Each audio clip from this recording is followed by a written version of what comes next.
Hello, and welcome to your Matchday 28 review here on National League Natter. And no, don't worry, it's not Thursday already. Due to staff holidays and some other absentees, the preview show lineup is back together this evening for a review show. So before we get into the action, Lauren, how was your weekend? How are you feeling? And welcome to a very rare review show appearance. I know. I'm excited to be on the review show. Thank you for having me. Good weekend. I've managed to catch the seasonal flu that I managed to avoid for the last 3 months. So my whole body is asleep at this point, but the brain's here. The brain is active and ready to look at the review of the National League. So excited to be Amazing. here.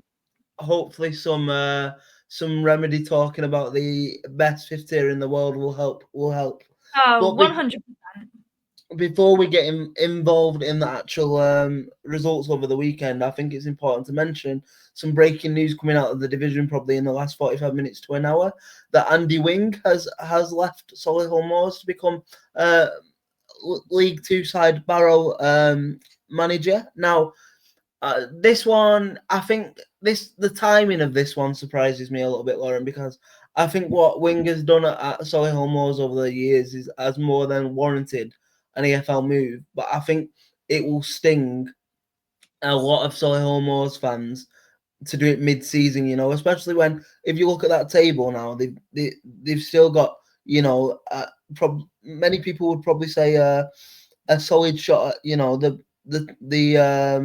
playoffs and like I don't know. I mean, obviously Callum, our social media guy over at the Natter, he is a massive Solihull Moors fan, and he kind of said it was expected, but like I just said, the timing of it probably hurts a little bit, and he doesn't really know sort of what sort of direction the club's going to go into in terms of who they could bring in. But what are your very brief thoughts on that sort of news and that departure for Solihull Moors?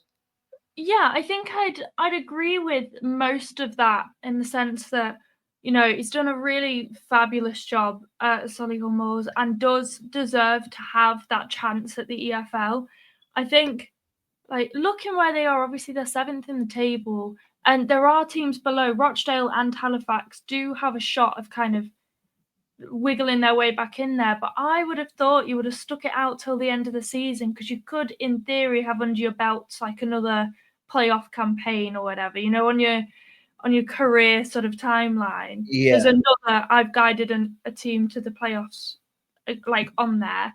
But at the end of the day, I think when the opportunity comes knocking, it doesn't come very often in this line of job. And I think that I'm not surprised that he's taken it and is going to go and have a go at putting his skills to the test in the EFL. So that's not a huge surprise to me. But no. I mean, exciting news for him. I don't, and again, I don't think it's any sort of. There's no coincidence with like anything to do with the weekend's results, but just it's interesting the way it's panned out that one of the first games we're going to be the first game we're going to be touching upon in the review this week is actually the Solihull Moors game this weekend, and they suffered what many would probably argue is probably a massive, well, not a massive shock, but probably a shock result in the division. They lost 1-0 away to Braintree Town. Now, Braintree are, so far this season, they are currently 2 points. Well, that win kind of lifted them 2 points adrift of the dreaded dotted line, with Wealdstone 2 points behind them in the final relegation spot. But like you just said, I thought, Solihull have been on a fairly decent run. I would have thought the talent and the sort of experience in the Solihull Moors ranks would have pulled them through out of this game. But Braintree are beginning to sort of not surprise again, but they have won two of their last six and drawn one as well. So that it's patchy form to say the best, but I guess in their sort of situation, it's survival by any means necessary, isn't it? Yeah, I mean, yeah, they've only won 2 in their last 9 league games. So they're not exactly full of wins and confidence at the moment, but they are in that like position where, especially because the teams below them, so Wealdstone, Fylde, and I mean Boston might be a little bit out of it now, but definitely Wealdstone still have 2 games in hand. I think Braintree will be picking up the points wherever they can, and that win is massive because we both said on Thursday, if you haven't listened to that podcast, by the way, do have a little listen. Not that I'm going to say that is the best format on this, but it's my baby. So have a little listen to our preview shows and see what you think then. But a cheeky little plug. I'm going to stay down the middle though because I look after both, so it would be incredibly unprofessional of me to pick one of the two, I guess. But we both said that we thought that Solihull would quite convincingly win that one. So I think this is a great result for Braintree, and obviously where they are with the teams behind them still fighting to get out of that relegation, the 3 points is pretty solid for them. Yeah, I agree. And look, I think it'll be interesting now because you would imagine the foundations have been laid over the years now for Solihull Moors to kind of just be able to see themselves through and maybe, challenge for the playoff place. But it is interesting to see, keep an eye on in terms of, who comes in, whether it's an internal promotion like we've seen with Gateshead over the years or whether it's somebody brand new and fresh. But I think that's one to keep an eye on. But just moving on now, I think we should touch upon a team that we started off this season on this podcast speaking about how we weren't too overly enthusiastic with their chances, and we talked about the impact of the star man Chris Clark leaving last year. But as they always seem to do, Alty always find a way to turn it around, and they certainly are doing that, aren't they, Lauren? And they faced an Eastleigh side this weekend who, like I said earlier, the first probably 2 months of the season, they were the surprise package of this division. They reached top spot after, I think, 5 games or something, and people were thinking, what, could that be the surprise of the season? But since then, they've just kind of dropped, and now are looking over the shoulder at the bottom end rather than the top end. But do you just want to touch on that game and your thoughts? Yeah, just briefly. Obviously, well, if you don't know, it ended up Alty won 2-1 with Eastleigh getting a red card. And I just think that they literally have had completely opposite seasons. Like Eastleigh, I don't know if I was the only one. I was so shocked at how well they were doing right at the beginning of the season. Not that I necessarily doubted them, but it is just a case that you see them dropping away, and it wasn't a result. I mean, I think I ended up thinking that this would have been a very interesting game because at the time they were, what were they, 11th and 12th or something? They were right on top of each other, 10th and 11th before the game. And I thought that whoever won that could really get a push on for the playoffs. And now Alty obviously are now sat in 6th. So I think it's a very interesting result. I think that it did have a big impact on where they sat because, yeah, if Eastleigh had ended up winning that game instead of Alty, they would have been in the same positions. They would have been sort of 7th, I think, with goal difference. But it was a very impactful game on where they sit in the table at the moment. I think it's important for me to mention, I think I had a little bit of brain fog then. I was referring to East.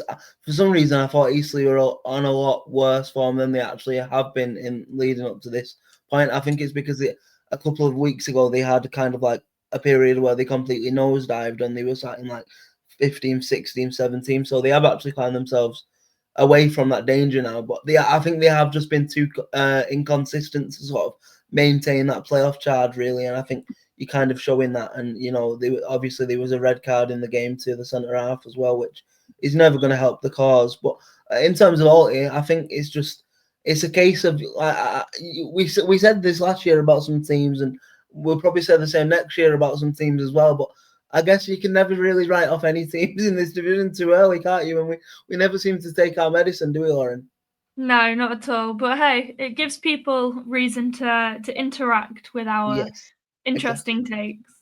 So next on, I'm going to touch upon a game here that quite surprisingly actually, I was like, there was a small part of me that were hoping that Rochdale could do us a favour this weekend because, they were away to Forest Green Rovers, and obviously everyone from maybe fifth to first, sixth to first with the games in hand probably fancies themselves at a shot at the title. So it was a big game, and with big ramifications for that side of the table. But Forest Green in the end kind of showed that what they've been showing for the last couple of weeks, that maybe they're not playing the prettiest football. Maybe they're not blowing teams away, but good teams find a way to win. And that's what they did again at home against Rochdale. And it was Christian Dodge, the talisman for Forest Green as ever this season, it seems, with a 71st minute winner. And it was actually from a Ben Toes long throw. And the throw got flicked on at the front post, and Dodge was at the back post, and Marks just had to tap it in. But for Forest Green, like that result in isolation, I think is huge, and also the result in isolation coming into other games that we'll be touching upon rather soon is even bigger because, uh, um, spoiler alert, a couple of the teams in that sort of title race or perceived title pictures slipped up this weekend. So yeah, Lauren, but from a Rochdale point of view now, where are you sat with them? Because it has been a very, very strange couple of weeks with them because they've not played many games of football because of problems with their pitch and stuff, but they've got the four games overhanging on most teams in this division. So what are your sort of thoughts and feelings with Rochdale at this current time? Yeah, I mean, they've only played 23 games, right? Where you've got teams, I think you've got two teams in the division that have now played 28. So there's a whole 5 games there. And I always think that as much as it's nice to have games in hand to see what the table sort of does and what other teams do, at the end of the day, I think just the more games that end up piling up towards the end of the season, the more likely you're going to pick up silly injuries. You're going to get tired because you're playing, 3 games a week. And I think that it's a tough one to take for Rochdale because obviously, yeah, they've got 5 games and it is points on the board at the end of the day. We talked about how they could be right up there. I think that we did the maths, 5 times 3, 15, that makes you 55. So you'd be up I'm not gonna at, lie. I'm not gonna lie. I'm glad you got that sum right because if you would have got that wrong, I would have been a bit worried. yeah, so you'd be right up at the top. You'd be right up at the top. Yeah, you'd be on 54, and yeah, so in second, and it would be a great thing, but I think it is just points on the board, and I think the more that they drop as these games come along, obviously it's kind of how football works. If you drop points, you don't progress up the table. Feels kind of a bit like a null and void comment there from me, but I think that they'll be wanting to sort of close those gaps with big 3-pointers. And I think that they did do a pretty good job of, fighting for the points. It wasn't like they just rolled over at all. Yeah, And like from all that I've read, they had some pretty good goes at it, forcing some saves, debate as to whether or not there should have been a penalty in there at all. I think that they might find that they feel a little hard done by there to not get at least a point out of that game. yeah, no, I agree, and I'll probably maybe taking the sort of the bias hat off a little bit. I think you've got to give, like I said, you've got to give massive credit for Forest Green to be able to capitalise and maybe not be at the best, but come out with the 3 points and put pressure on the teams above and below them, and that's what good teams do and promotion chasing teams do. But Yeah, I think Rochdale fans and players alike will fancy themselves to still be in this race because with the games in hand. But like you said, I think I'd rather have the points on the board. But I know we've been all like going 1-for-1 up until this point on the fixtures, but I've just realised that the next fixture we're talking about, because Halifax and Dagenham got postponed because of Halifax's pits. No surprise there, Lauren. I think it would only be right if you would let me have my little 2 to 3 minute rant, or not even rant, but just 2 to 3 minute ramble about my thoughts and feelings on the Oldham game this weekend. Have your moment. Have your moment. Let's do it. Let's do it. So we were playing Aldershot at home this weekend. First time we've been back in the seats of Boundary Park for about 5-6 weeks with weather and other postponements and cup competitions and whatever else. So I was excited and I was feeling confident. Obviously, we're doing quite well this season. We were flying, and yeah, they were languishing in 18th positions on paper. You thought, you know what I mean? Not an easy 3 points, but you would think a team chasing promotion should be able to handle that pretty comfortably.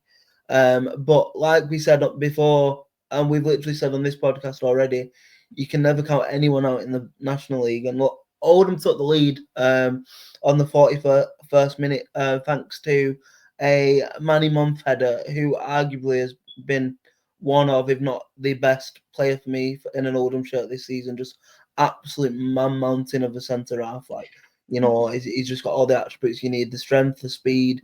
He's tall. Like, anyway, that's another day for a Manny Month appreciation podcast. But yeah, so we took the lead. Header from a Josh Kay delivery from a free kick 4 minutes before halftime, and you're thinking, okay, not playing too great here, but we're going in halftime with the lead, and you're thinking, you know, we're in control here.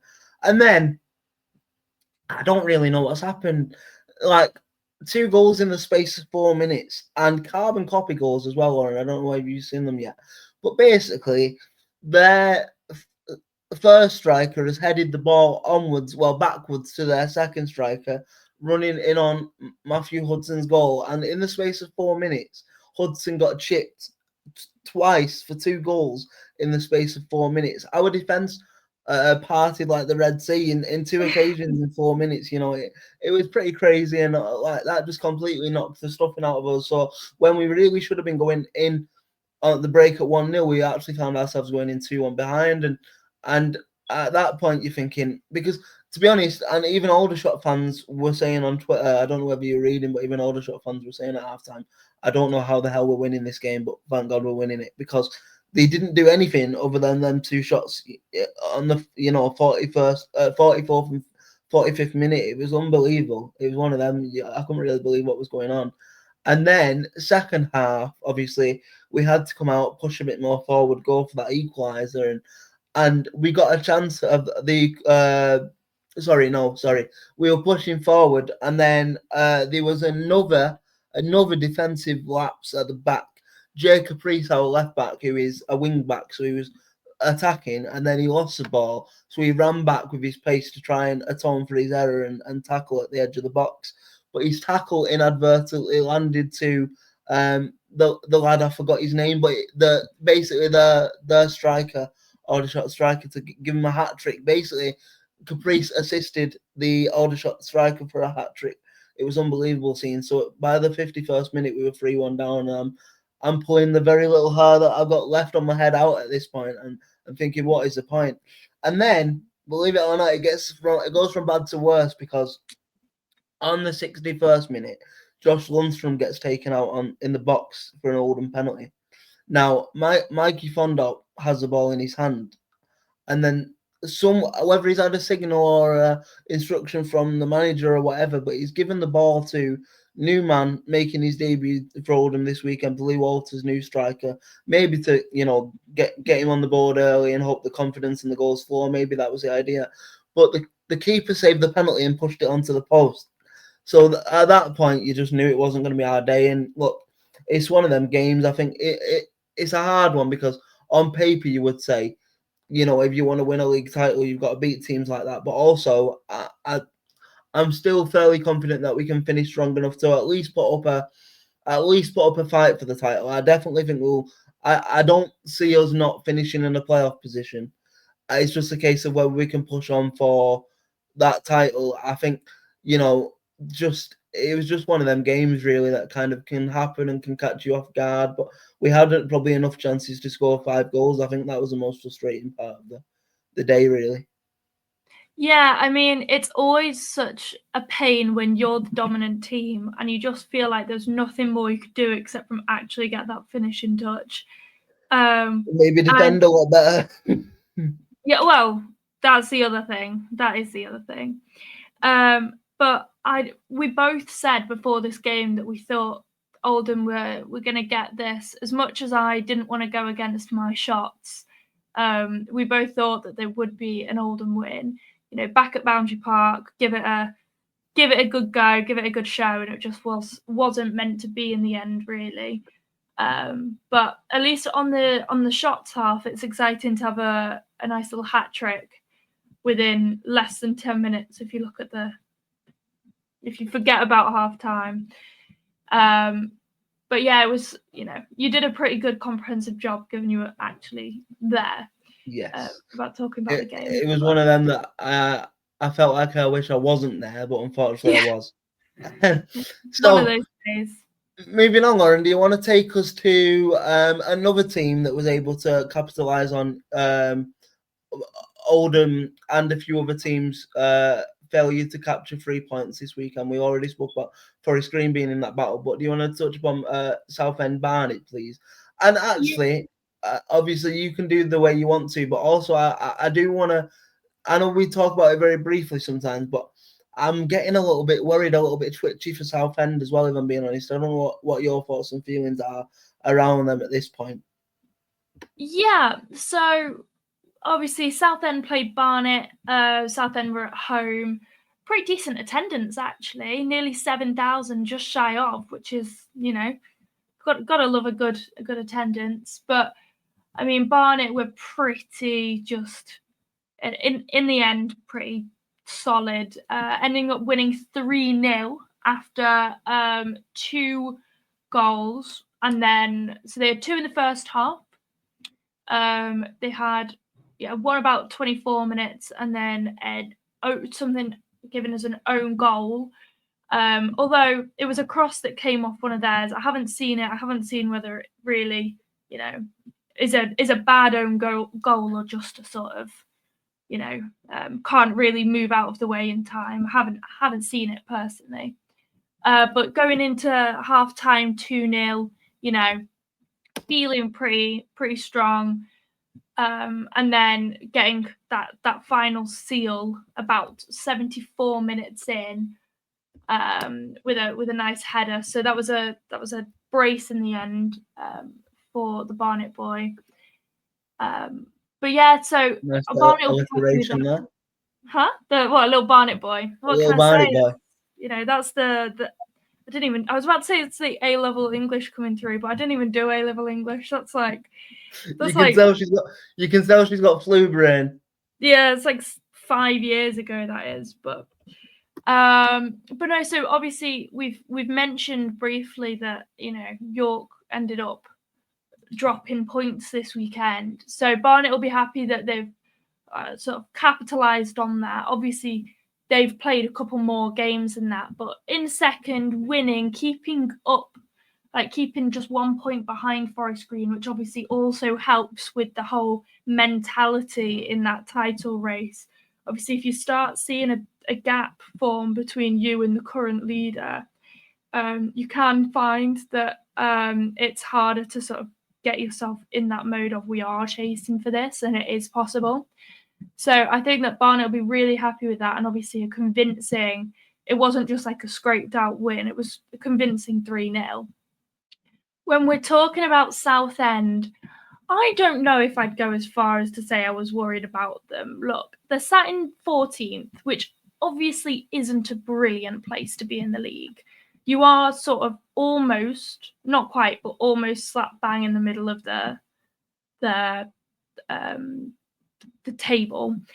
But if I'm honest, I expected them to be higher at this point in the season. Yeah, I expected them to be about, I don't know, just outside, knocking on the door of the playoffs. When I say I'm worried about them, I'm not. Obviously, I feel like I should make it clear I'm not worried about them going down, because I think the bottom 4 teams are far weaker than Southend, probably thankfully for them. But in terms of in the sort of pre-season and like before the season kicked, everyone would talk about Southend resolving their ownership issues. That Southend are a massive club; they're going to spend money, and people were putting them as some people were putting them as title favourites to cover this division, and it just hasn't happened. It hasn't materialised, and again, I feel like there's a lot of teams that we speak about, but they're at risk now of being one of these big teams, and so are Oldham. Make no mistakes about it. They're at risk of being one of these big teams that are just trapped down here for 5, 6, 7 years if you can't get yourselves out on the first couple of attempts. Yeah. Like if I was going to say where I thought they would be at this point in the season, I would say sort of 8th, 9th, banging on that playoff position, going for it. So I do think that 14th doesn't necessarily, read as to where I think they necessarily belong in the thing, but I think they're just so inconsistent. Like their form at the moment is not bad.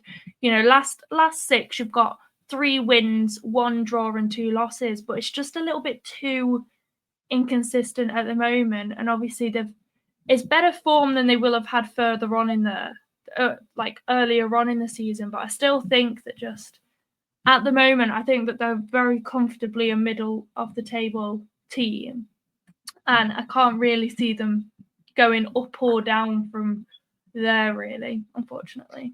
I think that's a very, very fair assessment. And I think it's just a shame because we were, banging the Southend drum, and I was excited for the Southend supporters and, to have such like a big club be back on the resurgence, and it's just not really happened in the way it's probably should have done. But then on the flip side, I guess there'll be a lot of Southend fans that are just probably happy to have had the football club and have the football club in safe hands for the first time in a while going into a season. So I guess it depends what you look at and what you value as success, isn't it? Yeah, I was just going to say that, even if it's not necessarily materializing on the pitch, again, I don't know. I'm not a Southend fan, but I know that if it's tumultuous behind the scenes, it's just such a toxic environment to be around. It's such a hard thing to see your club struggling. So even if it's not necessarily fed into performances on the pitch, I'm sure having all of their issues being somewhat resolved is still a big happy factor for a lot of their fans. Yeah, I agree. So moving on now, and I feel like this was probably the most, unfortunately, predictable section of the podcast. It's time to talk about 2 newly promoted this year sides in this division in Tamworth and Boston met each other at the Lambs Ground this weekend, with Tamworth probably unsurprisingly to us coming out on top in very, very dominant fashion in the end. 3-0 against Boston. Now, and from a Tamworth persuasion, I can't keep saying how much Tamworth have impressed me this season in terms of just adapting to the physicality of the division. And yes, I say yes, they could still go down, but they're 8 points clear now, Lauren. That's a comfortable buffer to have. And I'll be honest with you, I there was a part of me that thought maybe this second half of the season, just psychologically, because what they went through in such a big game against Spurs, they poured everything out on that football pitch the other weekend. And sometimes at a big cup game like that, if it doesn't quite go your way, it can kind of affect your psychology for the rest of the season, especially if you're newly promoted and whatever else. But absolute fair play to Tamworth. They have just took to this division like a duck to water, haven't they, really? And I don't have any sort of qualms or concerns about them getting dragged into a dogfight. Yeah, not at all. I mean, I see what you mean when you say you can put everything out and then it not go your way and you feel deflated. But I don't know, from the reactions I saw from the players themselves on social media, I think things like that, when you pull together, obviously they took Spurs to extra time, and you've got to think they just showed such a good side of themselves, and it's the fact that a lot of the Spurs players were going up and saying you will go and do massive things like further on up in the table, like in the pyramid. Like, I think that as much as it may have felt in that time that, you know, it didn't go their way, I think more, at least what I saw, was more of a confidence within the players of like, we can go and we can really actually put up a good fight against a serious team. Yeah. Not that these teams aren't serious, but you know what I mean, like the big guns. And I think that at the end of the day, that might bring the team closer together because they're like, look how well we performed against them. We can do that against anyone. And so I wouldn't be mega surprised if we see Tamworth still like really keep up the good work for the rest of the season. I don't want to jinx it, but I think that there are definitely 4 teams below them that will struggle more than they will for the rest of the season. Go on then. I think it's important because we've both equally been banging the same drum. I'll let you take the little conversation and the little discussion on Boston and how, in fact, without trying to turn this into like a juvenile fun thing, we're gonna have a little bit of fun and come at us if you think we're being disrespectful, because it is just a bit of fun. At what point do you think the earliest point Boston might get relegated is at this point? Because I think at this point it could be middle March, if we're being completely honest. Or when they're officially relegated. Yeah. Yeah, I mean, I actually don't know when officially they'll be classed as, but I don't think they're coming off 23rd now, unfortunately. And it's so sad because you can literally hear back in like the first podcasts I did of this whole season, I was like, I really want Boston to kick on and do really well in this season. You know, I think that they've got a good chance to kick on. So maybe I jinxed them. Maybe, you know, maybe the Boston fans will come after me saying Lauren ruined our chances this season. But it's so sad for me to see them just so struggling at the moment. I think the thing is, I think the sort of the first maybe 5-6 weeks of the season, it seemed like Boston were losing, but the fans were just happy for the ride now. But I don't know whether you've seen in the last couple of weeks, there's been a real big shift on like Boston's fan pages and accounts and Twitter. Like even the fans are getting like they're getting sick of being like showing up every week. And you know what? I was going to swear on the podcast then, but fair enough. Fair enough, you know, because at some point it can't be much enjoyment, well, any enjoyment at all, seeing your team just get slapped up every single week. Like you were just saying there, that they are. I'm just having a look now. They are so the 23rd. Astoundingly, the 4 points better off than Ebbsfleet. Now well, again, I was going to swear again because I just seen the league table, but we'll come on to Ebbsfleet soon. Yeah. But, like, to kind of run Ebbsfleet as close as you are doing is an achievement in itself. And, well, I just think some teams are made for the survival, like Tamworth have proven they are, and some teams just struggle. And unfortunately for Boston, it's been the latter. But I think there's always a way to, you know, you could at least, and I'm not saying the players are not trying, because of course he will be doing, but it just feels like the fight's already gone for them. Do you know what I mean? It feels like that fire and that spark when you go on the pitch is already kind of dispersed and disintegrated, and I don't know whether that's how it should be. Yeah, and I think that, the excitement of coming up is probably gone now. And yeah, it's sad.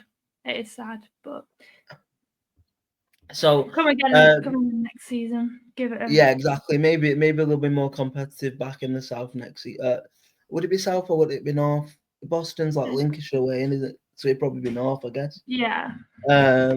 So next up, then we have another team in the current bottom 4, but a team that is at least trying to put a little bit more of a fight on, and that is Wealdstone. Now, they were playing Hartlepool at home. The Hartlepool side in sort of mixed form so far this season. But yeah, Gary Medine, the veteran striker in the English game, give Hartlepool the lead in the 21st minute, and then it was Enzo Baldwin, I think that's how we say his name, for Wealdstone, that scored the equaliser on the 86th minute. So from that position, considering who they were playing, I would say it was a point gain for Wealdstone, even though it doesn't lift them out the bottom four really in this weekend. You know, I would definitely say it's a point gain rather than a point loss. Would you, Lauren? Yeah, absolutely. I think that you know, at this point, they're, you know, you're at the point in the season, especially where they are in the league, that, you know, there's only 1 point between them and Maidenhead, right? And they've got 2 games in hand. I think any points that they can get, you know, even just chipping away, draw here, draw there, I think if they can just keep up the momentum and not fall into a downward spiral of form, I think that, you know, they will be trying to do that. So I think that any points they pick up at the moment would be classed as a point won. Obviously, unless they were like 4-0 up and then, you know, concede 4. I think that, getting it in the 86th minute as well. Obviously, they battled for it, right? So, and they made like a save after, they had to make some good saves. So I think that they'd be pretty happy in the end of the point that they take away with that. I guess my question to you is, we've just been touching upon Southend flattering to deceive a little bit and being a bit underwhelming in their sort of season. In your head, could you maybe put the same sort of tag on this Hartlepool side as well? Because obviously, I know they've been in this division a couple of seasons now, but they've had the credentials of being an experienced EFL team for many a year, and I'm sure, especially that sort of fan base, they have a big fan base, Hartlepool, don't they, with them being in that side of the country, that they have probably higher and loftier expectations than probably where they find themselves currently. Yeah, I think that they would be somewhat, I don't know. For me personally, I think that it's less of a case of that. I think I do think that they are, you know, they are a big team at the end of the day. And I think that they would be expecting to be pulling higher. But from the bits of last season that I remember, which, you know, might not be correct at all, you know, they also had a pretty mid-table season. And I could be completely lying here, right? They could have ended up being storming and I've just forgotten everything. But I think that for the size that they are, I think they'll be disappointed with where they are in the league. But I don't think that it's a mega sort of cause for concern where they are. Yeah, that's a fair assessment. That's definitely a fair assessment. Now, I feel like it's only fair we just give Boston a bit of a clowning treatment. I'm gonna let you have the moment on this one. Talk to us, and I feel like we should celebrate it. And I'm not even trying to be facetious here. I'm actually not. I'm trying to be like impartial here. It wasn't the worst week possible to be an Ebbsfleet fan, because they actually picked up a point, didn't they, Lauren? Do you want to talk to us on that game and your thoughts and feelings, and maybe where you're standing, and what you think to Ebbsfleet and the rest of it, really? Just give us your thoughts. Yeah, I mean, it feels really bad, right? Because it does just feel like every single week we come in here, we say, oh, what a surprise, Ebbsfleet have, you know, lost again. And then I just feel really bad for like dogging on them. But it's not, you know, they've drawn the last 3, which it does sound quite condescending, right? It's like, oh, you know, you picked up some points, but they've won 1 game this whole season, so picking up any points is something to celebrate, which it doesn't. It sounds bad just being like, oh, you know, you've drawn a lot, right? But I think it could be worse. And, you know, Woking are not safe where they are, and they will have wanted to really put something into this game. So it does sound bad that I'm like, oh, you know, they got themselves a point. But I think that they could be somewhat happy with that, especially the way that the points were got, because obviously the goal ended up going down as an own goal, although it was from a long range strike. So that's what I was gonna. That was just what I was gonna say. You know, you're struggling when the goal to rescue a point for you in the game, you can't even score yourself. Yeah, although I mean, I haven't seen how much whether. I mean, I assume given it's been given as an own goal, it wasn't necessarily going in anyway. But if the goal you're conceding is a penalty, you know, you're gonna feel pretty rough anyway. So being able to come back after conceding a penalty, having the nerve to keep going, it does sound like I'm trying to find anything to compliment here, but it could have been a lot worse, basically. Yeah, no, that's fair. So from a Woking point of view, then obviously again a very very inconsistent side this season, of just probably aiming to survive now. Like they will see that as a massively 2 points drop, right? Yeah, 100%. I mean, from what it sounds like, you know, Ebbsfleet goalkeeper had to make a couple of saves, a fair few saves, and at the end of the day, like that they were obviously really on top, pushing for a goal. I think, you know, not getting their own goal through anything other than a penalty, which to be fair was, I think, a penalty. Yeah. I think that they should have expected to do better there and not concede an own goal in the 74th minute, to be honest. But yeah, where they are currently, right, like those extra 2 points would have, I mean, they'd still be in 17th, but on the same as Daggers, and feeling a lot more secure than where they are with Aldershot just 1 point behind them after having won. Yeah, I still think that Woking need to keep their wits about them with where they are, especially given Wealdstone and Fylde both have 2 games in hand. I think that they do need to keep their wits about them a little bit, Woking. Yeah, definitely. I agree. Obviously, 5 points from the dreaded dotted line, and like you say, the game's in hand. You know, you're never out of it, are you? You're never out of it until like you are mathematical, I guess.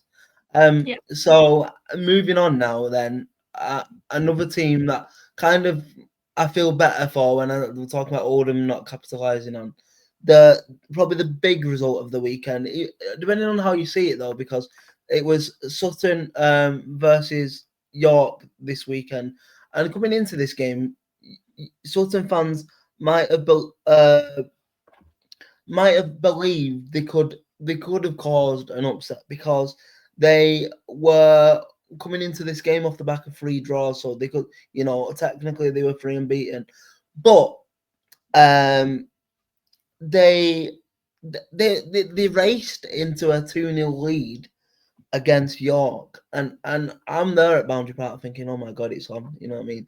Selfishly, you're thinking you're 1-0 up, and you're thinking, oh my god, like we're in it here, we're in it. I was like worshipping and praying towards the Sutton fans on Twitter and stuff, and then obviously we couldn't do our job, so it didn't really matter. But yeah, they raced into a 2-0 lead, and you're thinking, oh my god, and it's interesting because I think people that might look at this division this year know that for as good as York have been, you can score goals against this York side.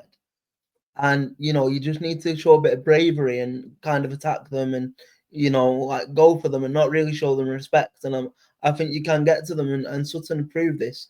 And like I said, they were 2-0 up in 25 minutes and about to cause the upset of the day. I mean, York did pull one back in the 83rd minute to make it a little bit squeaky bum time, but they couldn't complete any form of comeback really and salvage a point or 3. So yeah, big 3 points drop for York, but massive 3 points for Sutton. And if we look at the context of the league table now with that result, it puts Sutton 10th. Obviously, like I said, unbeaten in 4 now with a win added onto that. They don't really have games in hand, which could be the problem for them, but they're only 3 points off the players themselves. So, that could kind of kick them on in terms of trying to reach them playoff spaces.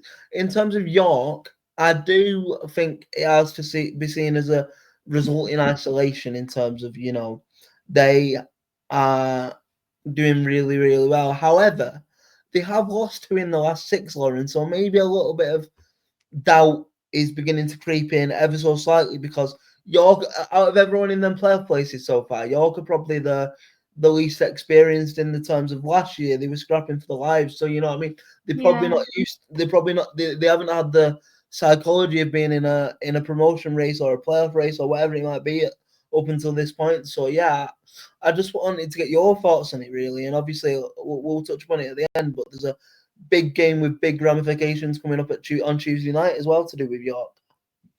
Yeah, so I don't know. I think that I remember York scrapping a lot, and where they are now, obviously they've got it's they do, out of the top 3, have the worst form. Like at the end of the day, if you look at the form, they are in the worst form. Depending on your opinion, obviously, because Forest Green and Barnet both had 4 draws, 2 wins in the last 6. Which obviously we've spoken about how draws can be the end of you. Well, not necessarily the end, but your downfall. Yeah. But I don't know. I think that York will come back from this. Like, definitely. They will. I think there will be a tussle between those top 3 for still a good few weeks. But I think that they will, 100% they will be disappointed in that. Yeah. But I think at the end of the day, as much as it sounds silly, I think the scrap for the playoffs and the scrap for the top for brain, the scrap for being champions and the scrap for going down can be somewhat similar in the sense that, like, they do have that sort of fight in them as a club. Obviously you're not fighting for your survival anymore. There are slightly less implications if you don't win that scrap, if you don't end up clearing it. But you've got that fight, you've got that determination. You know that at the end of the day, the fans are, used to the heart pumping and the stress of a race.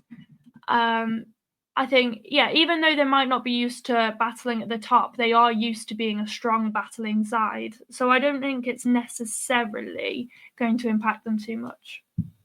Yeah, that's fair enough. I mean, like I said, we might as well touch upon it now before doing the final 2 games. There's only one National League fixture on Tuesday, and that is the rearranged game from Boxing Day, which had the potential going into Saturday to probably, be an absolute monumental clash. But with both of us looking for a win after both losing, it kind of takes a little bit of the shine off it. But it is still going to be a massive game. It's Oldham versus York at Boundary Park on Tuesday night, and I think that'll be a really, really interesting battle, because it's 2-pronged really. You've got the return of Josh Stones to Latics, obviously the record transfer, well, not the record transfer fee, but one of the record transfer fees in the National League of all time, and then 2 teams going for promotion. I think it's going to be a tasty game.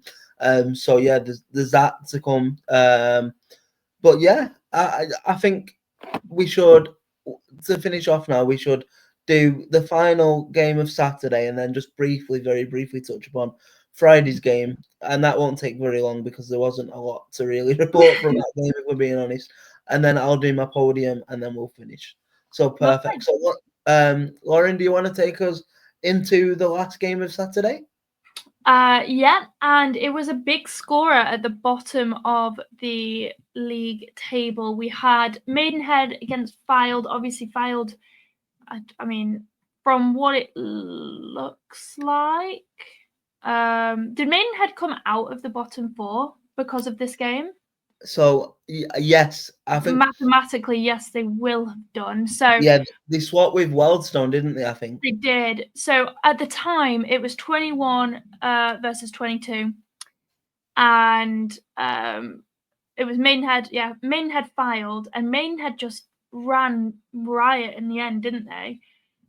They won 4-1 in the end, really quite convincingly. I mean, they were up 2-0 at half time, so they were already, really putting their stamp on the game. But yeah, they were very impressive and just sort of smashed out of the park really. 4-1, took themselves out of that relegation zone, which obviously they'll be very happy with. But it was a big game right at the bottom, because obviously at the time they were only 1 point apart from each other. They were 22 and 23. So it shows you how tight it is, at least at the top part of the relegation zone at the moment. Yeah, you're right. You're 100% right. And look, I think that was a turn up for the Bucks, really, in terms of.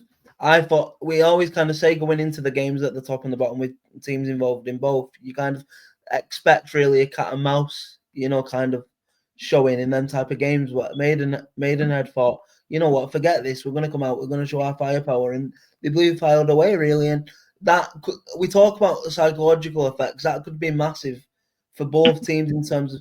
Fylde could be having all sorts of thoughts now. They've been blown away by a relegation threatened rival. So, you know what I mean? That could be an interesting one to keep an eye on for the rest of the season for sure.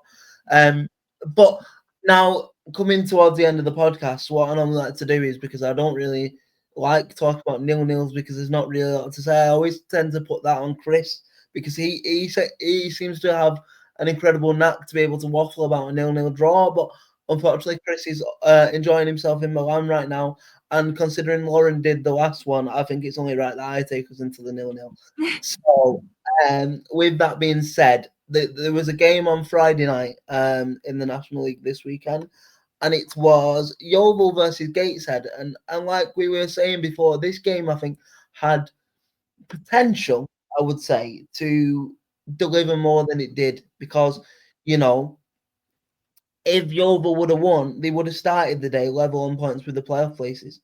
So they definitely had something to prove it. And obviously, Gateshead had just come off the back of 2 losses in the league and a bit of sort of not unrest in the camp, but they've lost a good number of players in January, and a few other players have been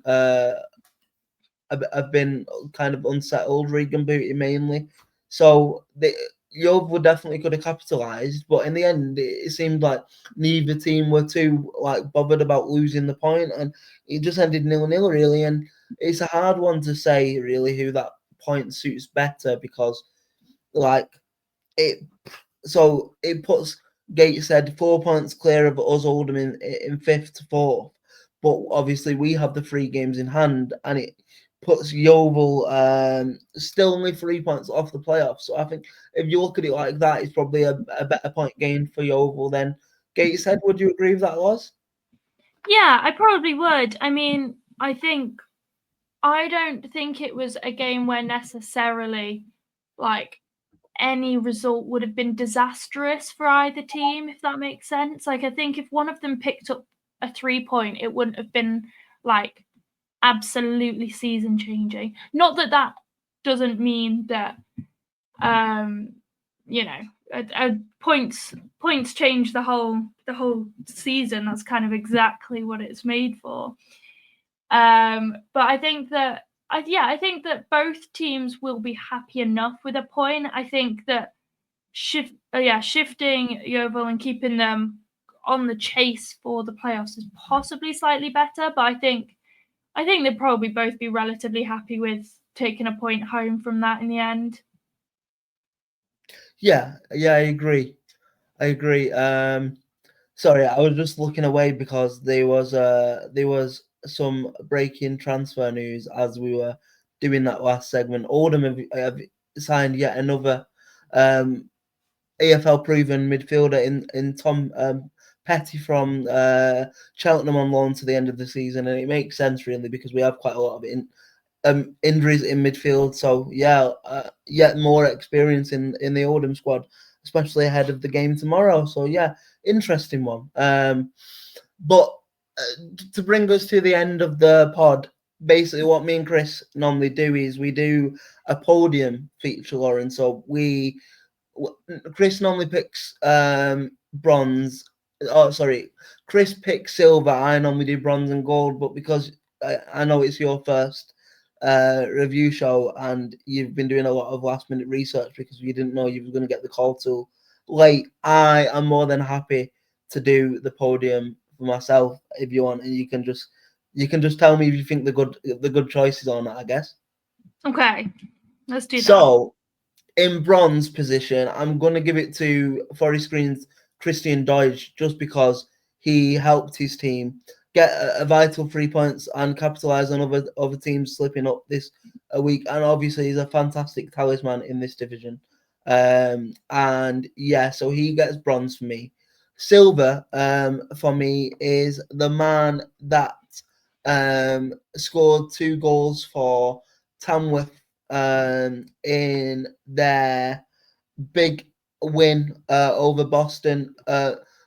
I'm not sure how you pronounce that. Is it McGlinchey? Is that how we're saying it? Is that how you would say it, Lauren? I think, you know what? I'm probably going to butcher it anyway. So let's go with that. And we'll just apologise in advance.